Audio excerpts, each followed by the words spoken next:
जय जगन्नाथ दर्शक बंधु आपण घरे जिते रोजगार कले यदि अंटु न थाए आर्थिक समस्या सब लगी रोए घरे लक्ष्मी छाड़ीगला परि लगुए तेज आसतु एक सुंदर उपाय करवा।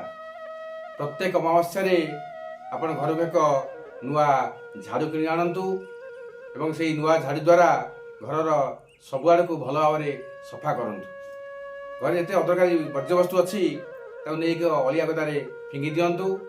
घर चट्टाण को जो पानी रे पोछा मारे से पानी रे किछि लुण हलदी गुंड टिके एवं कला राशि टिके पकई भल भाव धोईकी पोछा मारतु।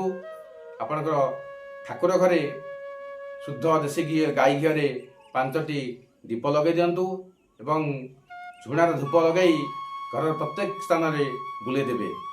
यही क्रिया को प्रत्येक अमावस्या आपण कर देखिए आपण घरे माँ महालक्ष्मी आगमन सहित नारायण का आगमन हो। आपण घरे घर रहा वैकुंठपुर पलटि जीव। आपण घरे समस्ते सुख शांति बास करेंगे। जय जगन्नाथ।